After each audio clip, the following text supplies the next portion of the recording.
एक मरा हुआ व्यक्ति जिसकी हथेली पर 9 करोड़ का लाल सिला हुआ था, नदी में बहता जा रहा था। नदी में स्नान कर रहे झूठे के पास जब वो लाश आई तो वो उसकी हथेली पर रखे 9 करोड़ी लाल को देखकर दंग रह गया। झूठे ने विचार किया कि ये लाल ही इस मृत व्यक्ति की जीवन भर की कमाई रही होगी, इसलिए इसने अपने अंतिम समय में इस लाल को अपनी हथेली में सी लिया होगा। झूठे ने ये कहते हुए उसकी हथेली में सिला हुआ वो लाल उतार लिया कि भाई अब तुम्हारे तो ये किसी काम का है नहीं, पर हाँ, इससे मेरी जिंदगी जरूर बदल जाएगी।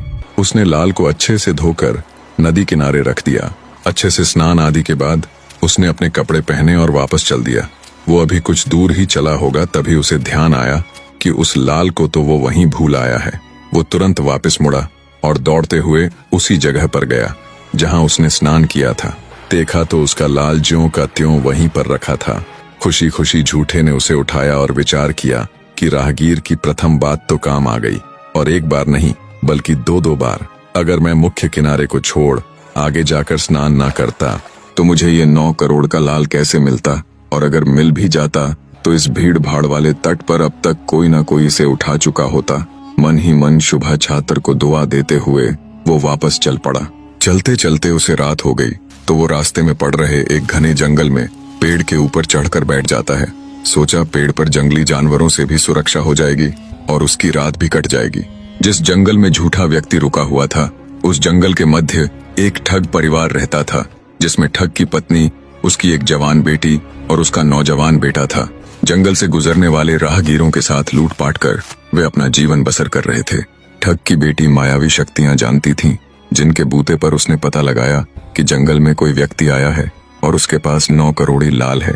उसने तुरंत अपने बाप और भाई को इस बात से अवगत करवाया और बोली, तुम किसी तरह उस व्यक्ति को बहला फुसला कर यहाँ ले आओ, आगे का काम वो खुद देख लेगी।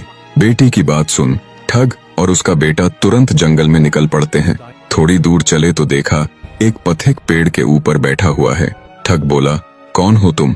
झूठा व्यक्ति बोला, हे सज्जन पुरुष, मैं एक राहगीर हूँ जो गंगा स्नान के बाद अपने घर वापस जा रहा था। रात हुई तो पेड़ को सुरक्षित स्थान जान रात बिताने के लिए यहाँ बैठ गया।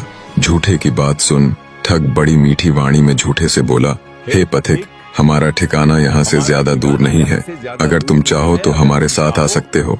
हमारे साथ भोजन आदि करके रात्रि में विश्राम कर लेना और सुबह को अपने घर के लिए निकल जाना। यहाँ तुम्हें जंगली जानवरों का बहुत खतरा है।